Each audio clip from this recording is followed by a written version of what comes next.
क्या है वन देवी का सत्य? और ये भेड़िया वन देवी के प्राणों की आहुति क्यों चाहता है?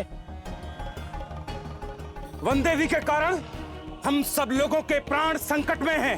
हाँ, सत्य बोल रहे हो तुम। हाँ सत्य बोल रहे हैं। हाँ सत्य बोल रहे हैं। हाँ सत्य बोल रहे हैं। देखिए, शांत हो जाइए। सत्य जाने बिना निष्कर्ष पर पहुंचना मूर्खता है। इस समय हम सभी को वन देवी के प्राण बचाने की युक्ति खोजनी चाहिए।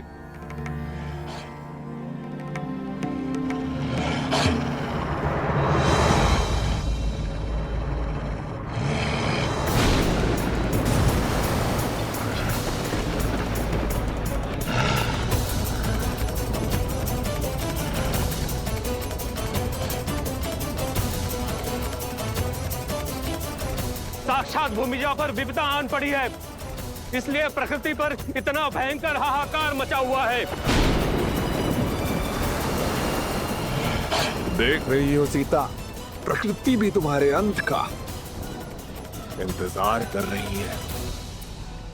अब कोई बल तुम्हें नहीं बचा सकता और तुम्हारे वो पुत्र भी यहाँ नहीं है। क्या कह रहे हैं वो लोग? कुछ सुनाई नहीं दे रहा है। वो क्या कह रहा है दुष्ट?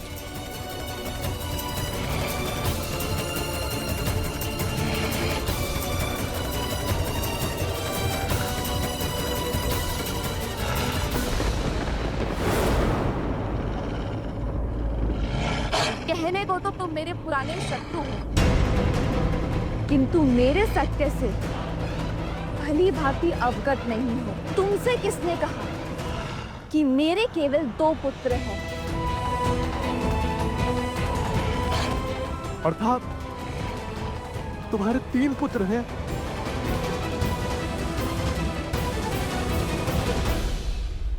पुत्र पुत्र पुत्र पुत्र। माता,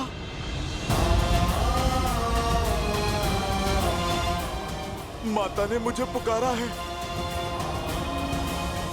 और मैं इस बंधन में बंधा हूं।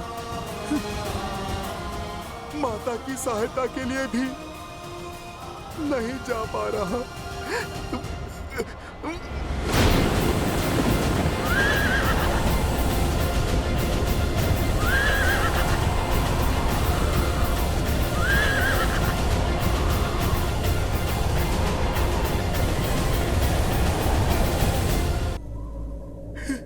हे महादेव, ये आपने किस उलझन में उलझा दिया है मुझे।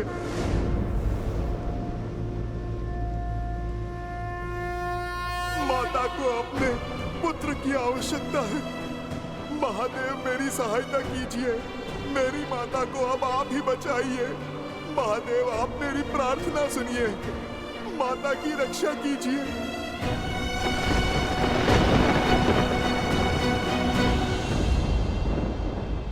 हनुमान की प्रार्थना से कैलाश गरज रहा है महादेव। भक्त की पुकार है देवी, भावों की गर्जना है। एक पुत्र का अपनी माता के प्रति स्नेह है। अब आप क्या करेंगे? हनुमान के कार्य में महादेव भला क्या करेंगे? जो करना है स्वयं हनुमान करेंगे। हाँ, इस कार्य में सहायतार्थ माध्यम बनेंगे एक अन्य राम भक्त। कौन?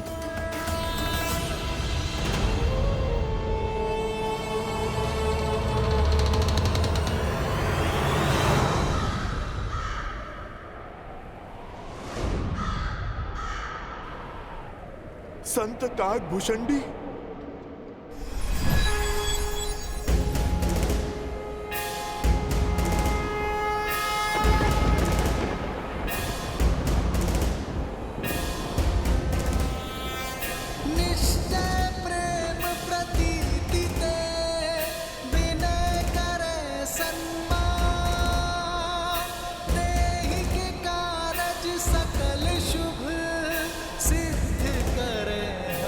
संत काकभूषणी।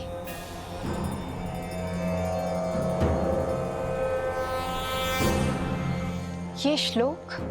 श्लोक नहीं देवी, शंखनाद भक्त के प्रश्नों का उत्तर है। हर संकट का अंत है जिसके समक्ष स्वयं काल भी रुक जाए। ये वो बजरंग बाण है जिसे सुन ये असुर सहन नहीं कर पाएंगे। जय हनुमंत संत हितकारी, सुन लीजिए प्रभु अर्ज हमारी। जैसे दूध सिंध महिपारा, सुर समतन बैठी विस्तारा। अक्षय कुमार मारी संहारा, धूम लपेटी लंक को जारा। अब विलंब कई कारण स्वामी, कृपा करहु अंतर्यामी। ओम हनु हनु हनुमंत हटीले, पैर ही मारु वज्र की कीले।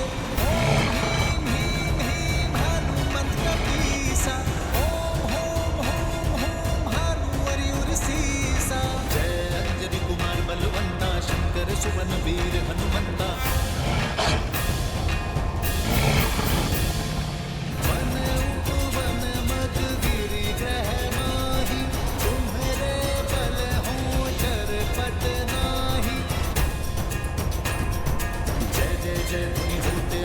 सुमिरत होए दुसर दुख नासा। चन चन चन चपल चलंता, ओम हनु हनुमंता। ओम हं हं हाक देत कपि चंचल। ओम सन सन सहने पराने खलदल। ये बजरंग बाण जहि मारे, ताहि कहो फिर कवन उबारे। पाठ करे बजरंग बाण की, हनुमत रक्षा करे प्राण की। ये बजरंग बाण जो जापै। ये कैसी माया है, कैसा वार है ये।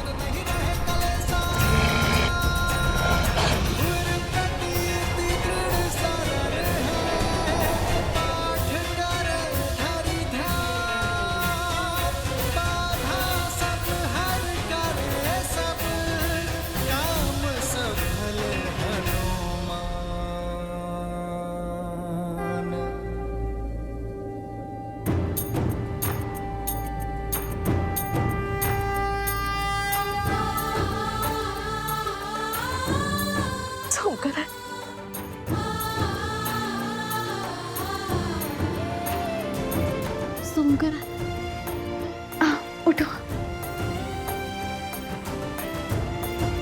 तुम ठीक तो हो ना?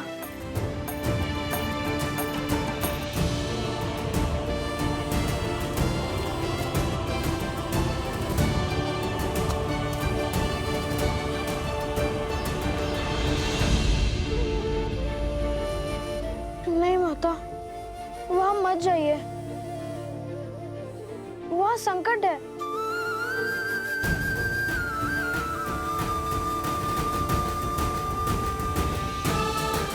निश्चिंत रहो पुत्र, मैं तुम्हारे साथ हूं।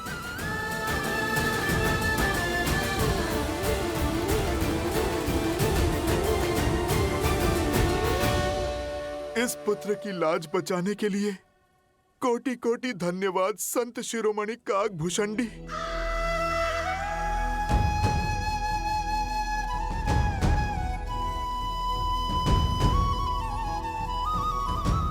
एक संघर्ष समाप्त हुआ, किंतु कई संघर्ष अभी भी शीश उठाए खड़े हैं।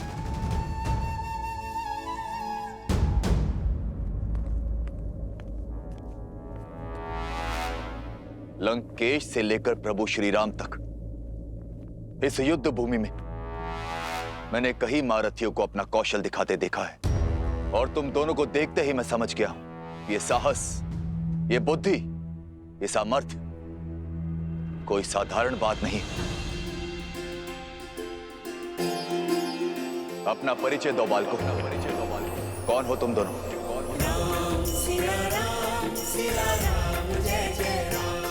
लगता है युद्ध का शंखनाद वाद विवाद के साथ ही शांत हो जाएगा। मैं जानना चाहता ये सामर्थ्यवान बालक किस कुल से हैं? सामर्थ्य, साहस, बुद्धि कुल से नहीं, धर्म की रक्षा करने से आते हैं राक्षस राज। धर्म के विरुद्ध खड़े होने से नहीं। और हर योद्धा का परिचय होता है उसके शौर्य, और हमारा परिचय ये धनुष दे चुका है। इससे अधिक जानकर आप करेंगे भी क्या लंका नरेश विभीषण जी? रक्षा करूंगा, तुम्हें बचाऊंगा उस अहंकार से जिस अहंकार में डूबकर मेरे भ्राता रावण ने अपने प्राण खो दिए।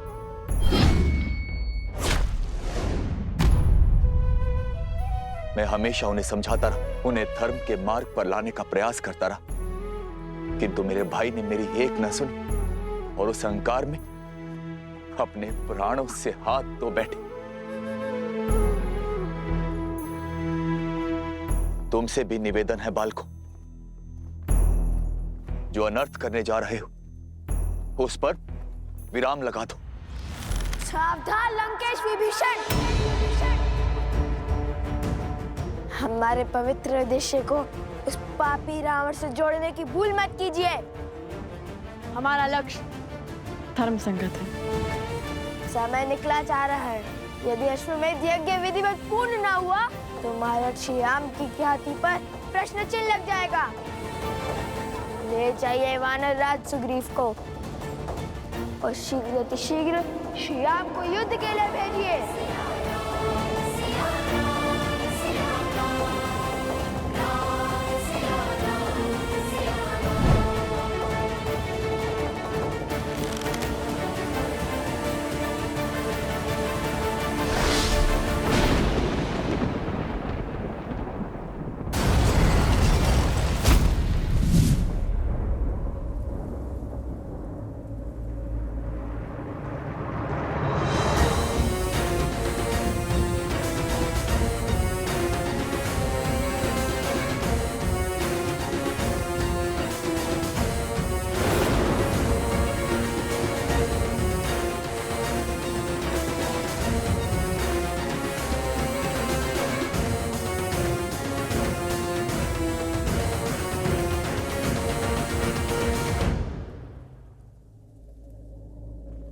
आपको कष्ट उठाने की आवश्यकता नहीं है महाराज विभीषण।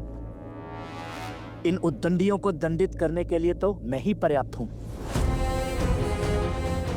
मैं किष्किंधा युवराज प्रभु श्री राम का सेवक बाली पुत्र अंगद तुम दोनों को ललकारता हूं। अहो भाग्य हमारे जो आप यहाँ पधारे। आपसे मिलने का शुभ अवसर भी प्राप्त हो गया। हमारा प्रणाम स्वीकार कीजिए युवराज अंगद।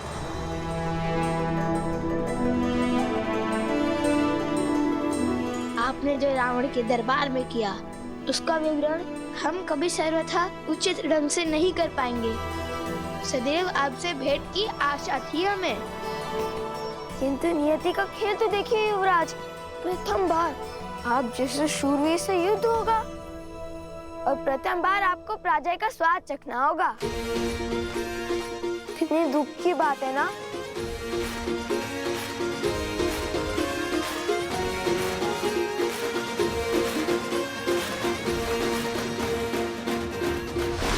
भ्रम में मूर्ख रहते हैं।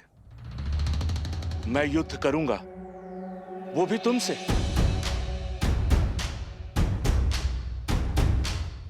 तुम्हारे लिए तो मेरा ये पग ही काफी है। ये वो पग है जिसे महाबली रावण भी हिला नहीं सके थे, चाहकर भी राम काज रोक नहीं सके थे। यदि तुम दोनों मिलकर मेरे ये पग हिला सको तो कदाचित तुम्हें मुझसे युद्ध करने का अवसर प्राप्त हो जाए, और यदि असफल रहे तो अश्व को इसी क्षण छोड़ दोगे। आप भूल रहे हैं युवराज, अब भी काज श्री राम का था और आज भी श्री राम का है। किंतु उस दिन धर्म का पग था जिससे रावण का अभिमान न हिला सका। आज अभिमान से भरा पग जमा है। हम धर्म सेवक इसे अवश्य उठाएंगे, क्योंकि इस बार धर्म हमारे साथ है। इसका निर्णय अभी हो जाएगा। आओ और दिखाओ अपना बल।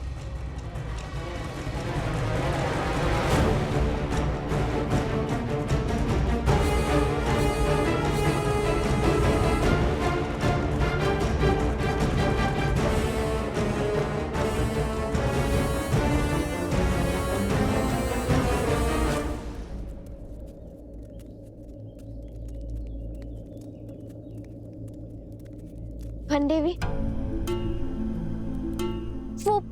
वो असुर कौन था? क्या वो आपको कोई पुराना शत्रु था?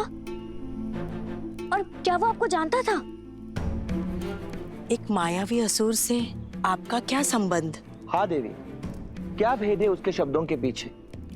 और आपके रक्षा के लिए वो भक्तिमय श्लोक का उच्चारण कौन कर रहा था? लव और कुश, तुम जानते हो वो दोनों कौन हैं?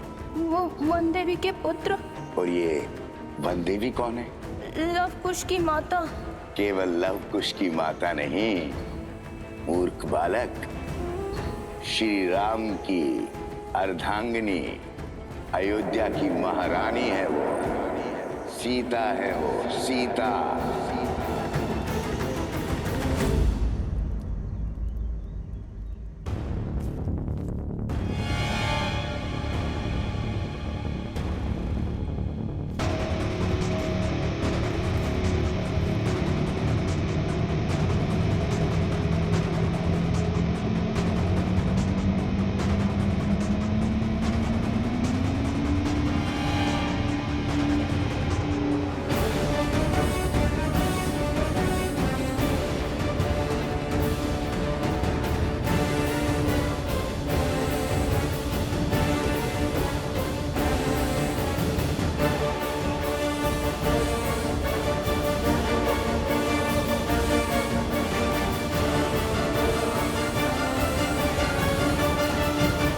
हे माता, अभिमान के इस पग को हिलाने की शक्ति देना।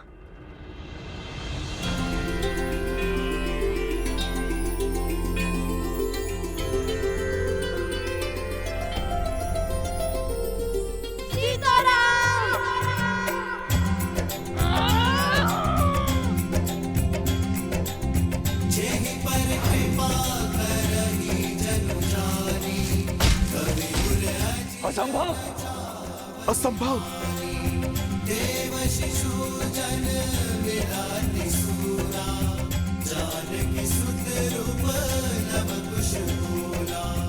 कहा था ना मेरे अनुज ने, इस बार धर्म हमारे साथ है, वन देवी के पुत्रों के साथ।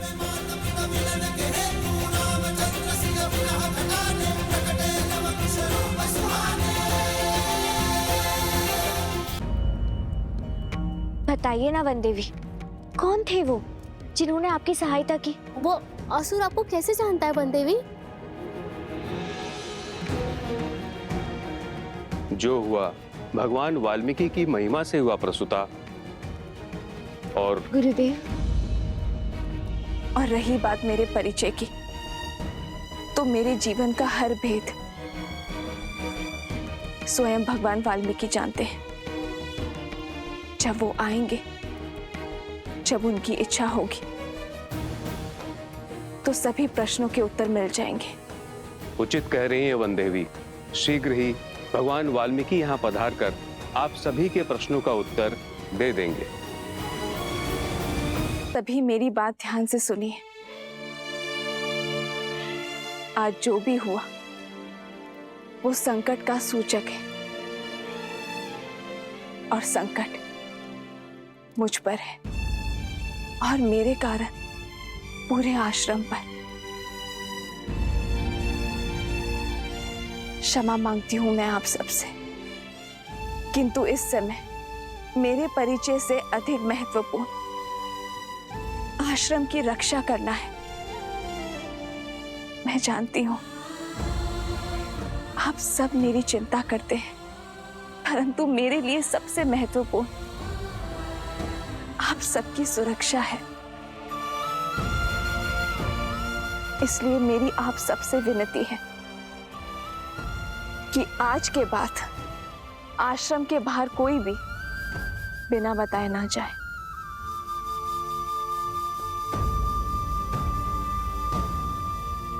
किंतु लवकुश अभी भी आश्रम के बाहर है वनदेवी।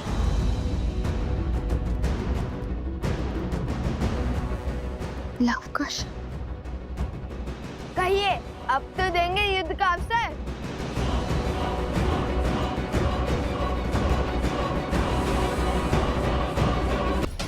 कहिए, अब तो देंगे युद्ध का अवसर। हम भी तो देखे कि जिसके प्रहार ने लंका के हर असुर के मन में भय भर दिया था, उसमें भला कितना बल है।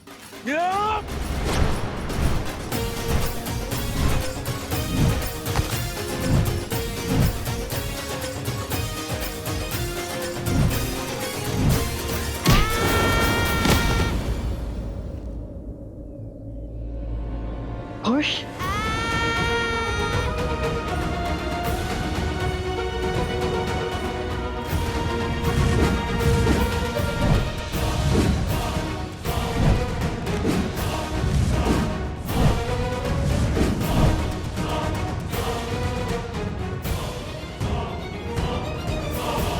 अब भी समय है बालको, दे दो अपना पूरा परिचय।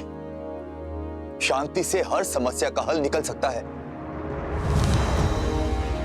हम भगवान वाल्मीकि के शिष्य माता वन देवी के पुत्र लव कुश हैं और यही हमारा परिचय है।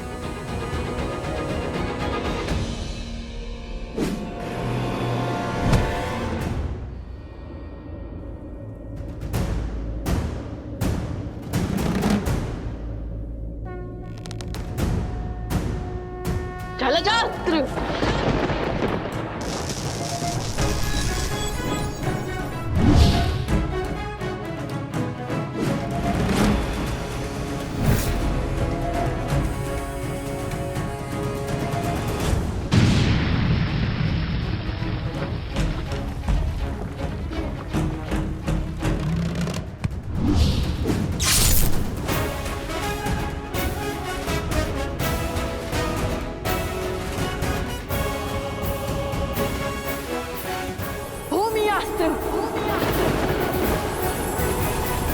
युवराज अंगद है तो प्रभु श्री राम के पक्ष में, किंतु प्रभु श्री राम काज के लिए हमें इन्हें भी रोकना ही होगा।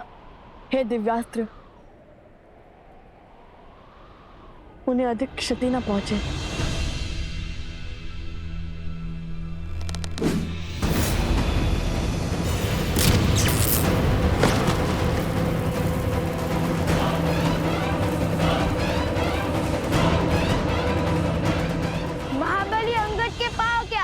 वो स्वयं संतुलन खो बैठे। आपकी बारी आ गई है महाराज विभीषण।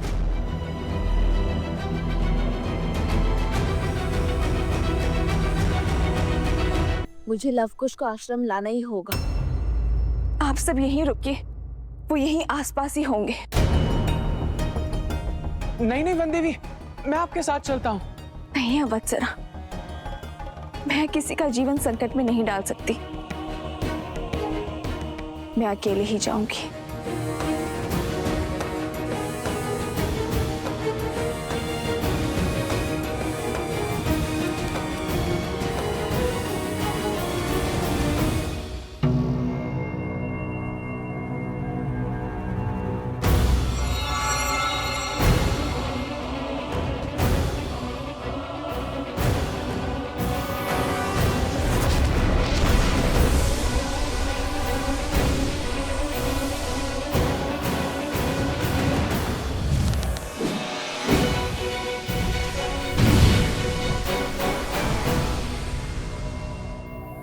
कुश, इन सब का युद्ध कौशल तो राम कथा से जानते थे हम, किंतु ये तो ज्ञानी भी है और पराक्रमी भी। इनके युद्ध कौशल से तो अनभिज्ञ है हम।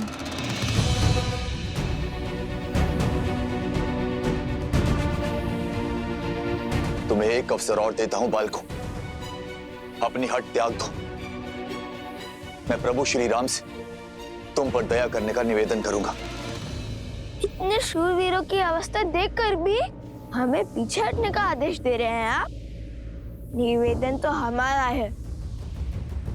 जिस प्रकार अपने भाई के हाथों लंका से निष्कासित होने के बाद श्री राम की शरण में आ गए थे आप,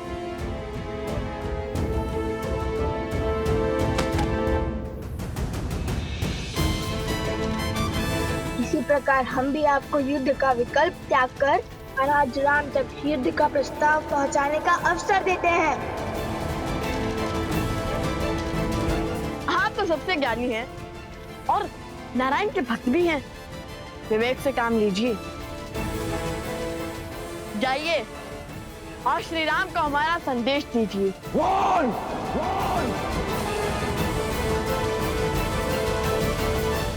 ये तो क्रोध से फुफकारने लगे और क्रोध ज्ञान पर आवरण डाल देता है और इनके ज्ञान की सौगंध तो संपूर्ण संसार खाता है।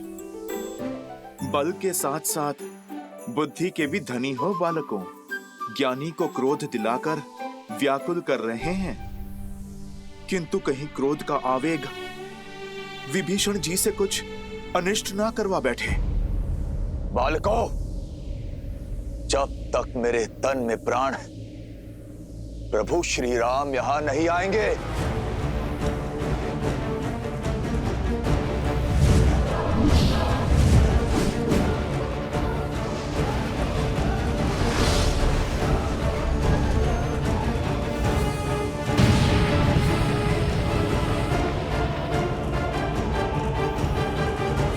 युद्ध टालने का हर संभव प्रयास किया मैंने,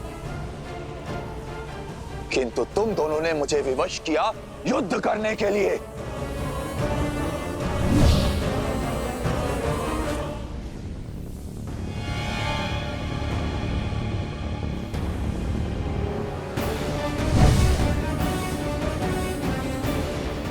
कहाँ गया? दिखाई भी नहीं दे रहा है।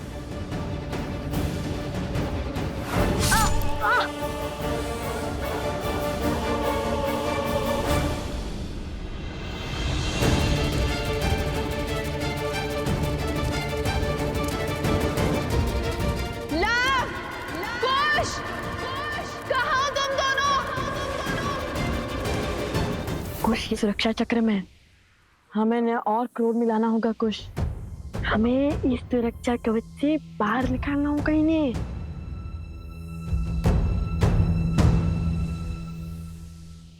अरे भैया, तनिक सा गाँव ही तो है। मैं ना कहता था महाराज विभीषण के पास इन छोटे मोटे अस्त्रों के अतिरिक्त और कुछ नहीं है। इनके भाई ने भी इसलिए निकाल भार दिया इन्हें। अब महान धनुधर श्री राम और लक्ष्मण के समक्ष धनुष उठाने की क्षमता तो इनमें होगी ही नहीं। इन तुच्छ अस्त्रों से कौन सा युद्ध जीतेंगे? यदि इनमें इतना सामर्थ्य होता तो लंकेश इन्हें यूं जाना थोड़ी ना देते। सावधान! वो दंडी बालकों, तुम्हें लगता है मैं धनुष नहीं उठा सकता? ऐसे मेरे नहीं, आप ही के मुख से निकला है महाराज।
क्षमा करें महाराज, आपको क्रोध दिलाकर सुरक्षा घेर से बाहर लाने के लिए कठोर वचन बोलने पड़े। अन्यथा हमारे मन में तो आपके लिए केवल सम्मान ही है। आपके मार्गदर्शन के बिना तो रावण का वध करना भी असंभव था।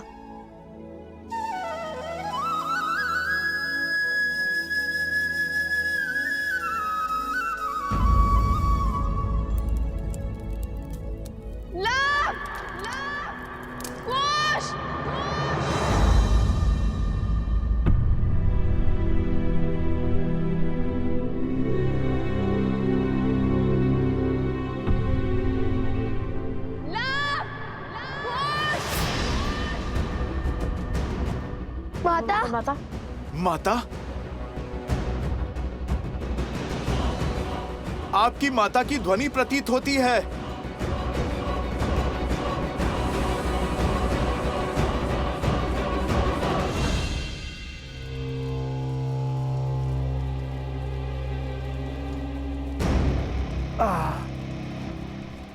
एक श्लोक में इतनी शक्ति कि कुछ शब्दों ने हमारी माया को तोड़ दिया।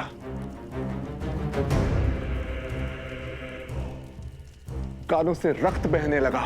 उस वानर हनुमान का श्लोक था। विचित्र संकट है, सामने रहे तो गदा से धोता है, दूर रहे तो पूंछ में लपेट लपेट कर मारता है, और अब जब स्वयं बंदी है तो श्लोक से मार दिया। इसका कोई तोड़ है आपके पास महाराज?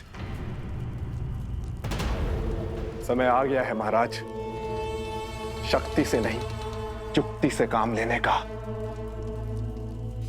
कोई नया मार्ग खोजने का। मुझे उपदेश मत दो बानासुर। क्या लगता है इन छलिया देवताओं को कब तक सीता की डाल बन के रहेंगे? भूल है ये उनकी भी और तुम्हारी भी। बहुत हुआ लुक्का छुपी का खेल, अब सीता का वध मैं स्वयं करूंगा।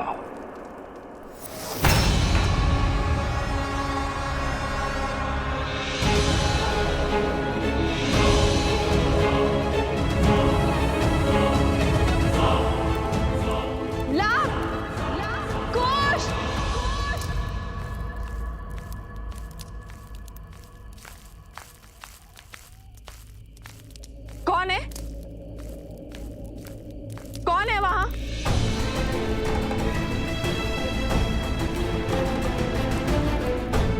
लव कुश,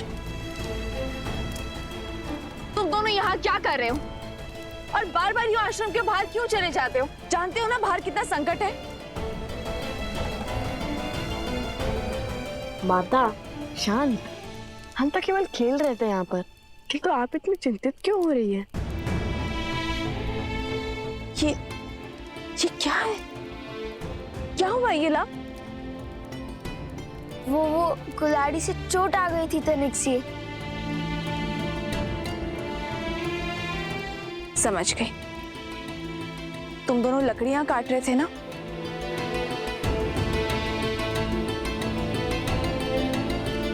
माता, आप ये जली हुई लकड़ी लेकर क्यों घूम रही हो? यहाँ पे कोई संकट है क्या? वो आसुरी शक्तियां आश्रम के भीतर नहीं आ सकती, और जब तक उनसे लड़ने का कोई मार्ग ना खोज ले तब तक तुम दोनों आश्रम के भीतर ही रहोगे। ऐसा क्या हो गया माता? आश्रम के बाहर अनाज भंडार में अग्नि लग गई थी।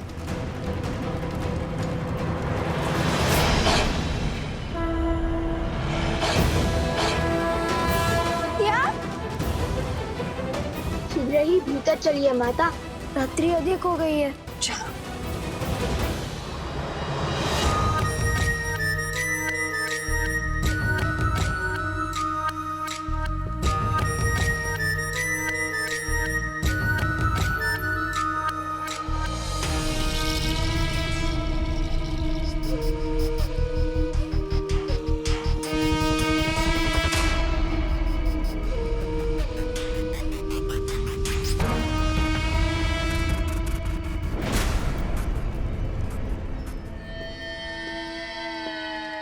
राक्षसों के महान नेता सहस्त्रमुख रावण को बहन शूर्पणखा का प्रणाम। आ गई तुम? अवश्य जले पर नमक छिड़कने आई हो। तो क्या करूं? और कोई मार्ग है असुरों के सोए हुए पुरुषार्थ को जगाने का? अपने पुत्र की मृत्यु के अश्रु अभी थमे तक नहीं थे कि भैया की मृत्यु का दृश्य देखना पड़ा, और उसके पश्चात राक्षसों का संपूर्ण साम्राज्य समाप्त हो गया। असुरों का राजा वो भेदी विभीषण राम के तलवे चाट रहा है, और आप राम और सीता के नाम की माला तक नहीं तोड़ पाए। अरे उन्हें चोट पहुंचाने के स्थान पर स्वयं चोट खा रहे हैं।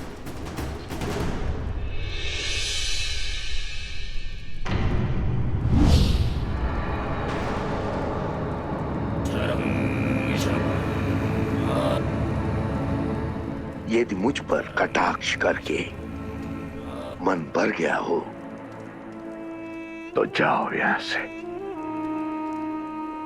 मैं तो चली जाऊंगी, परंतु राम सीता के हाथों आपकी पराजय जो समीप आ रही है, उसका आप क्या करेंगे भैया? न राम सीता का कुछ बिगड़ा, न राम राज्य का और न लव कुश का, और उस हनुमान की पूंछ का एक बाल तक आप हिला नहीं पाए। भैया, आपसे जो सीखा है पुनः वही आपको सिखा रही हूं। ये समय अस्त्र उठाने का नहीं, बल्कि धैर्य रखने का है।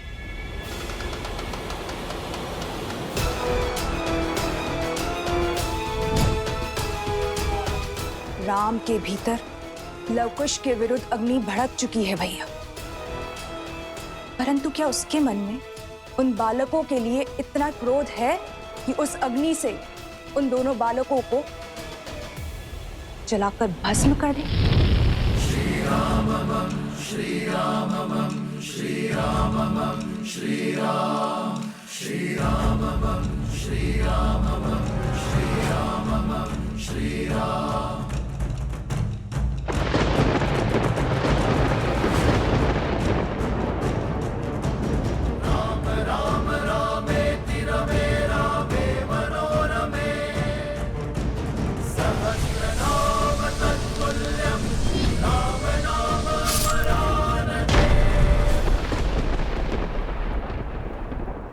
कभी नहीं सोचा था कि इस धनुष को दोबारा उठाना पड़ेगा, किंतु अब अयोध्या के गौरव के लिए इस धनुष को उठाना अति आवश्यक है।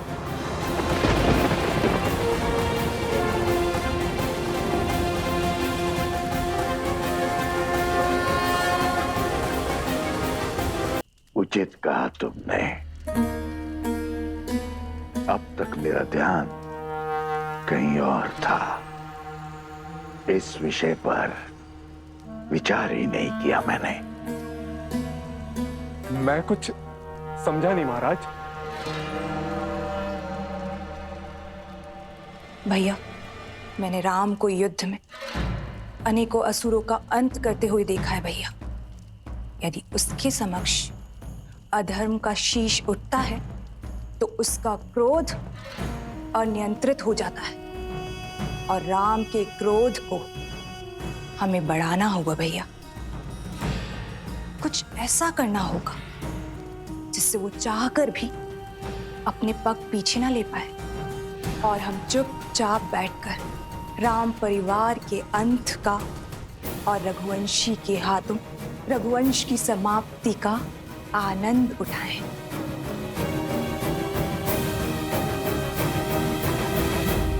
किंतु विवेक और धैर्य के धनी राम का क्रोध हम बढ़ाएंगे कैसे? बढ़ेगा। धर्म के अनुचरों की सबसे बड़ी दुर्बलता धर्म भी तो है।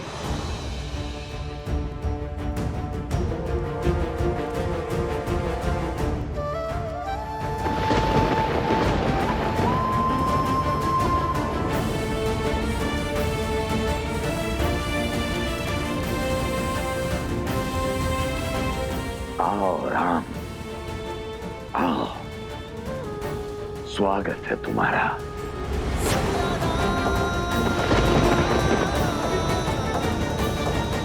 मैं और मेरा उपहार तुम्हारी प्रतीक्षा करेंगे।